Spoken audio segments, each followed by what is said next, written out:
Let me send this to some people.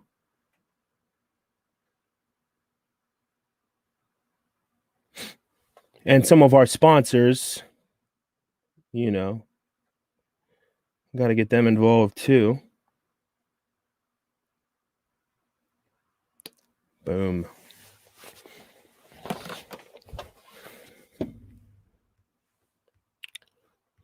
All right, I think we are up and kicking.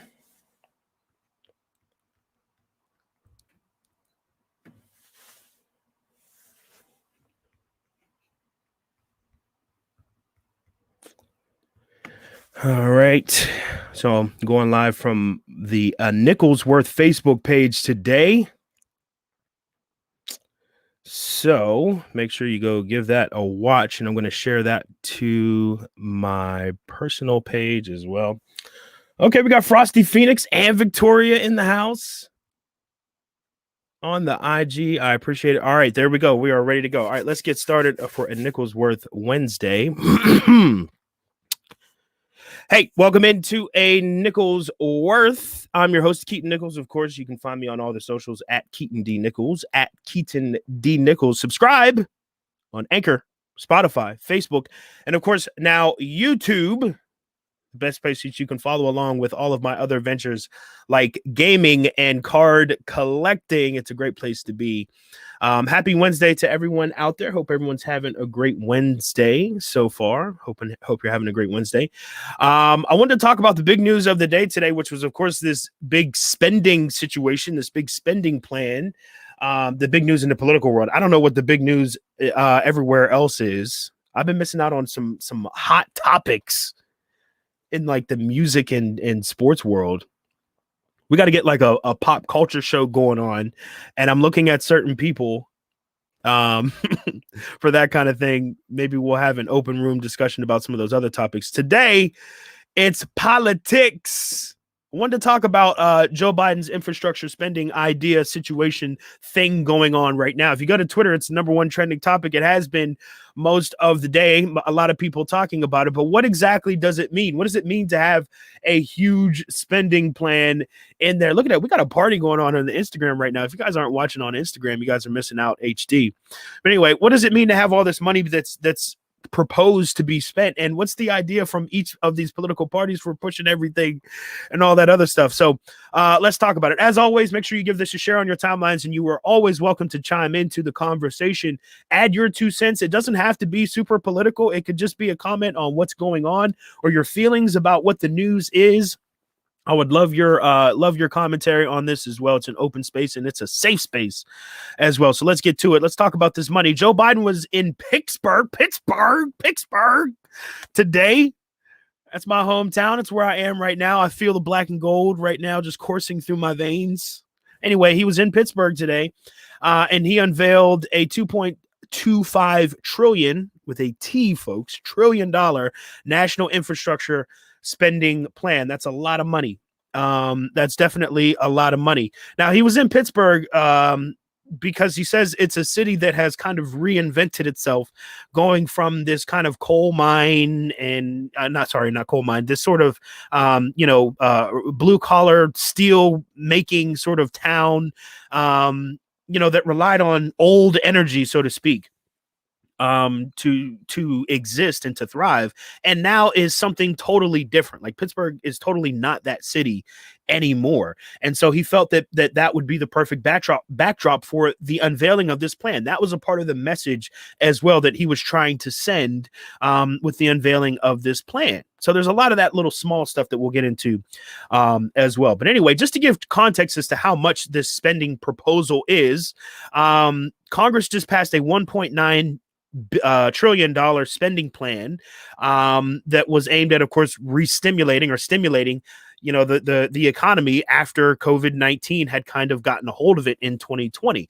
So that was basically to balance the loss of things like jobs and wages, the inability for certain people to pay rent, childcare expenses, etc. That's what the stimulus package that was passed I guess about a month or so ago. I don't know a few weeks ago. That's what that was at $1.9 trillion. And that was an immediate sort of impact. This is going to be a little bit different. This proposal was going to be a little bit different.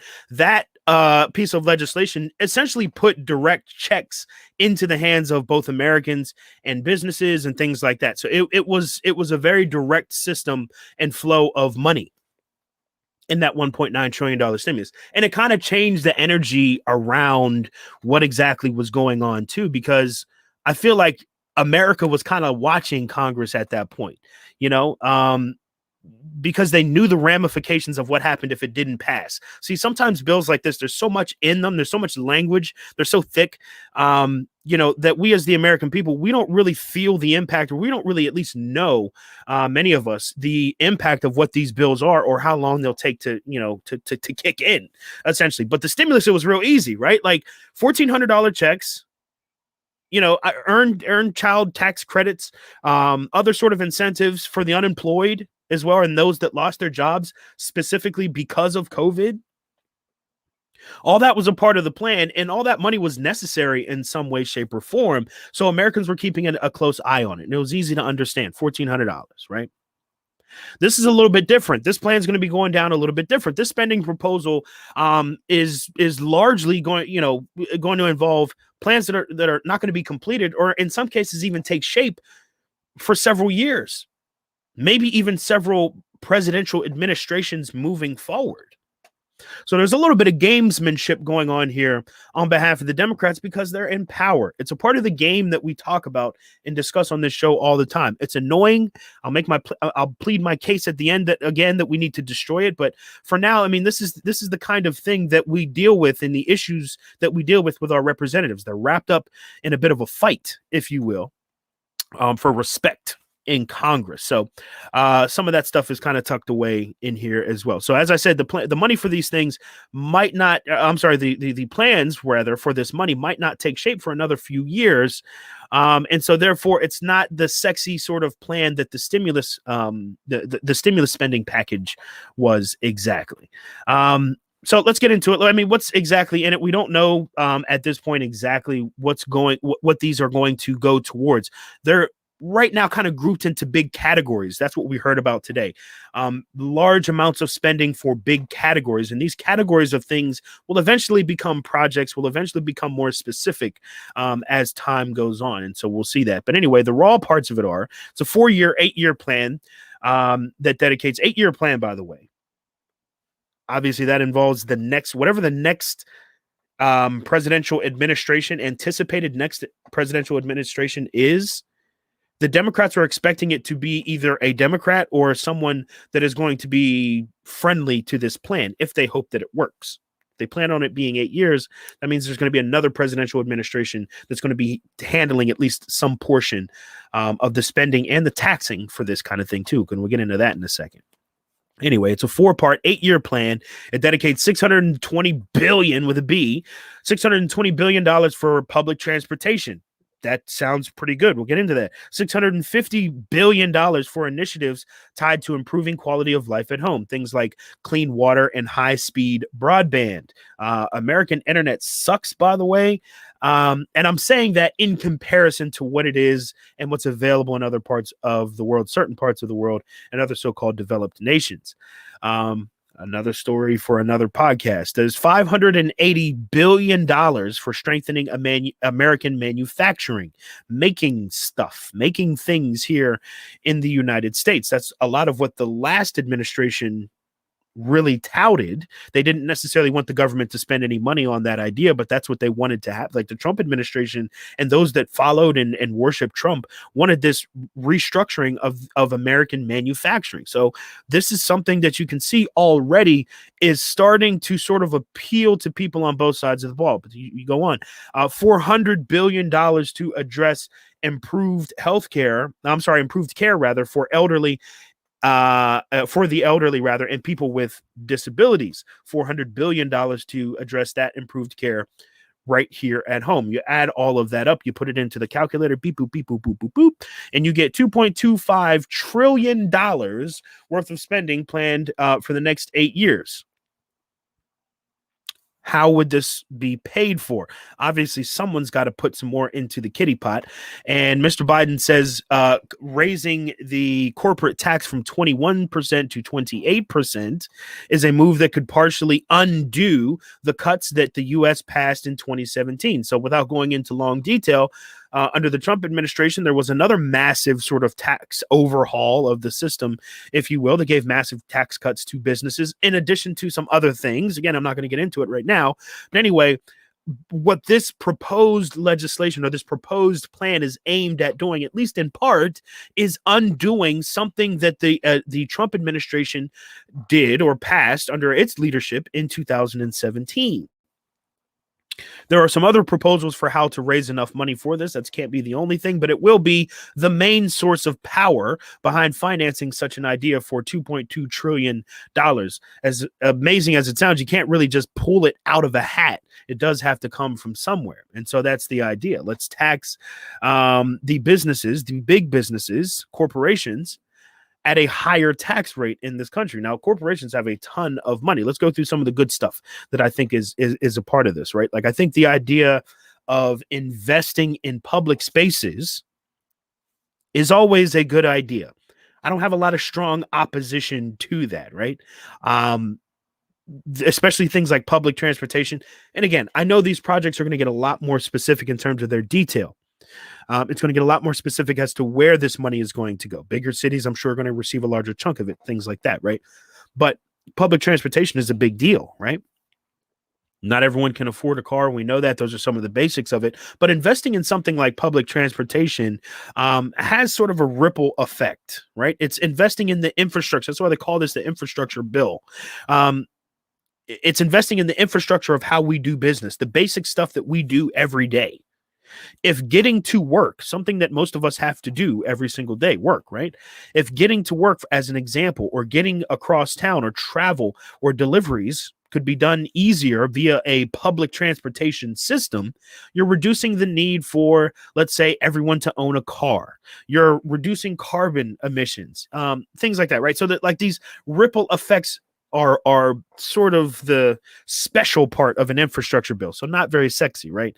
These are not like cutting direct checks to Americans. Americans aren't going to see a raise in their income per se because of anything that is proposed here. But the idea is, if we can pump some energy and pump some money into the very foundation of this country, that the things and the entities and the businesses, etc., that live off of or that rely heavily upon the foundation of this country will in turn do better. It's kind of like trickle down help, if you will. Not trickle down money, it's just trickle down help. But I'm a fan of it because it moves in the right direction. I'm not against putting money into the infrastructure of the country. It needs it. We have roads that are trash. I think pretty much every northern city, I don't know how it is in the South necessarily, but every northern city and people that live in northern cities that I know about complain about potholes.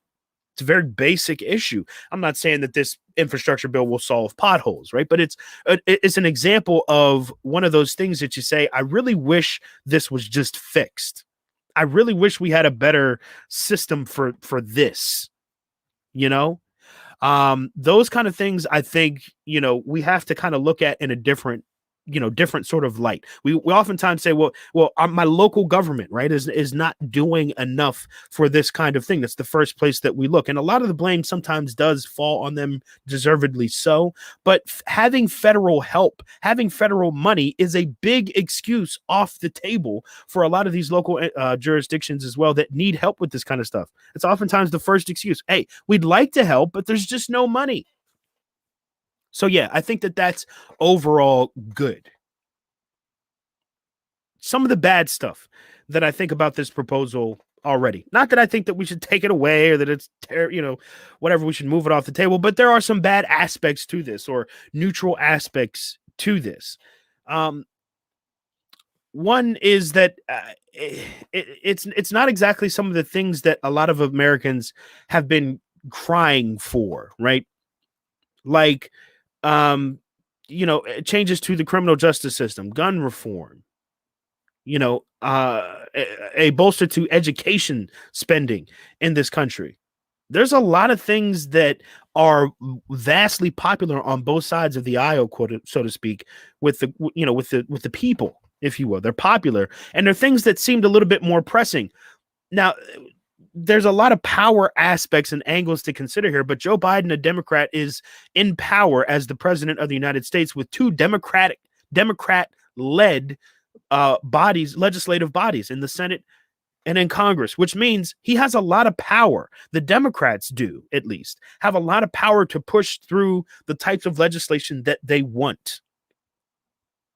And in a moment like this, where you have this kind of, all out power, is it the kind of time to use it on something like this? Infrastructure, which technically everyone should be on board with too, but something that is easily going to receive a big fat no from just about every Republican that you are aware of. Yeah, that's right. The Republicans are not going to vote for this in any way, shape, or form. There's 0% chance.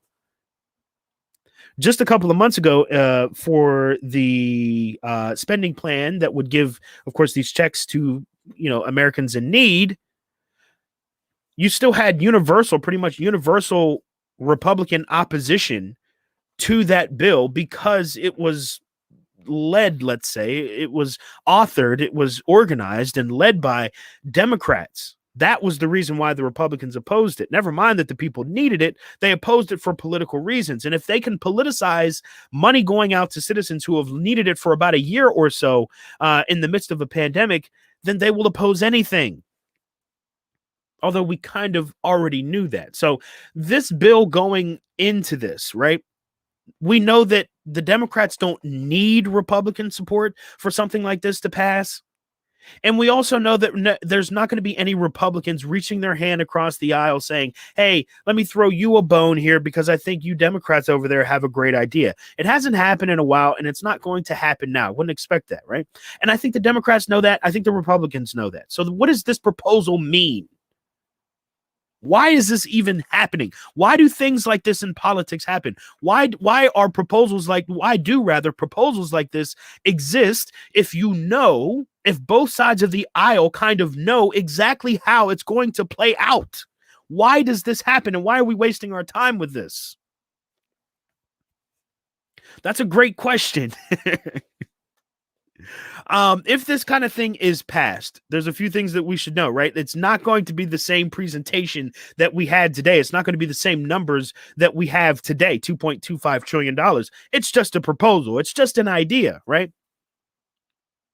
But we know that it's not going to garner any Republican support. So Democrats are the party that they love to spend government money, right? And the Republicans, they're the ones that like to tighten the belt, and they don't like to spend a whole lot of government money. They like to shrink the size of the government and give more money to, whoever can basically earn it out in the wild. What's more important, though, for either of these parties is to ensure that they leave a lasting impact, a lasting stamp on on that era of politics. This is where the gamesmanship sort of comes in. This means that Democrats will label those who oppose this universally liked bill. Universally liked, at least among the people. It will be. The Democrats are going to label those Republicans as just obstructors to this new, better America that we're trying to build. Hey, you're in the way. You're just opposing this because you're a loser. That's what the Democrats are going to do because they're in power. That's what they're supposed to do. And the Republicans, rather, they won't vote for any tax increases because that's just what they don't do. That's just who they are as Republicans. It's their brand name. Never mind if large portions of their population, rather, large portions of their constituency actually like this or would benefit from something like this. Never mind that. The Republicans are the ones that are supposed to oppose things like this, a la tax increases. So no matter how nice of an idea this sort of sounds like, we know that the Republicans are just going to do the same sort of thing. It's a culture war. Again, the Democrats are going to try and convince us that the Republicans don't want to see change in America because they're stalwarts, because they want to keep America in this archaic past, this racist archaic past, this this past that is not fair and free to everybody involved. That's what the Democrats are going to try and house this argument as through this bill.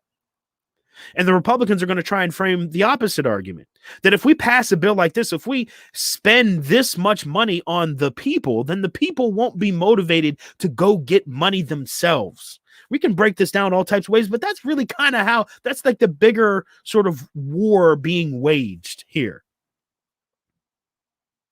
So if this bill passes in earnest, Democrats do, I think, want to fix some of America's potholes. Figurative, literal potholes, whatever you want to say. But I think more importantly, they want this W. They want this win right now. And it's a win that they think that in a divided, quote unquote, nation that we have right now, it's a pretty safe bet for them. They can pass this big infrastructure thing, this thing that sounds great for everybody, right?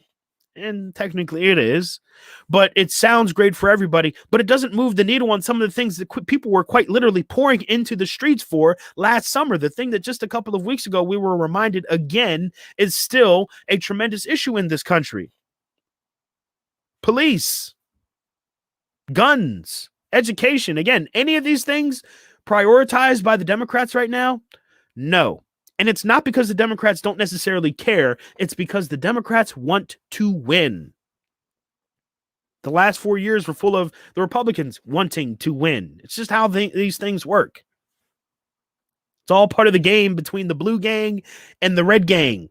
And it's not very productive for us as people, because us as people, as citizens, as those represented by these people arguing in Congress oftentimes, we're not prioritized in this argument. We don't come first. And so it's another reminder that we need to abolish the way that we do business politically in this two-party environment that is so focused heavily on winning and money and fundraising and remaining in power, much more than it is interested in representing you, the people. This is where the change needs to happen. So as we wrap up today, that's something to keep in mind. This piece of legislation will be on the table for a while. They hope to pass it before August. That's when they do their recess every year or sometime around August.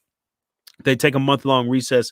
So Nancy Pelosi, who's majority Speaker of the House, however you want to put it, Majority Leader, says that this is a bill that they hope to pass before then. I don't know if they will.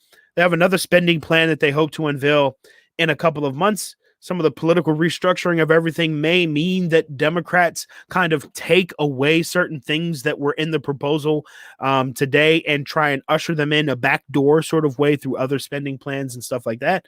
But they can't do everything in that kind of a way. So there could be some shifts in this, how this plays out over the next couple of months. But I would be kind of paying attention more to those big themes as something to pay attention to when it comes to this spending bill, and not the individual sort of fights that may break out or that Republicans may wage against the Democrats to sort of effectively waste time trying to get this thing passed. All strategies that definitely happen in Congress, and we got to be aware of those things as well. All right. That is all that I have for today. If you have any comments or anything else like that, make sure you leave them in the comment section. Even if you're watching this on the replay, I appreciate everyone for tuning in live. Make sure you check out youtube.com/A Nicholsworth for all the episodes of A Nicholsworth, the live episodes that have aired. You can also follow me. Follow me on Instagram at Keaton D. Nichols. Everywhere on socials at Keaton D. Nichols, and follow the show. You could even just throw it in your Googles at A Nicholsworth. We're on Spotify. We're on Anchor. We're on YouTube. We're on Facebook as well. Make sure you give us a share, and shout out to our sponsors tonight, Parkour Therapy. Head on over to parkourtherapy.com right now. If you're looking to get back into shape, you're looking to stay in shape when all your gyms might be closed and things like that, check out Parkour, the new Parkour Therapy, Parkour Plus workouts. You can work out right from home from your computer or phone. You can customize your workout, do what you want every single day, or as often as you want to work out. Check out the Parkour Plus workouts. You got a free membership, free trial membership rather, going on right now at parkourtherapy.com. All right, everybody, take it easy. I will see you guys on Friday for a fresh edition of A Nicholsworth. See you.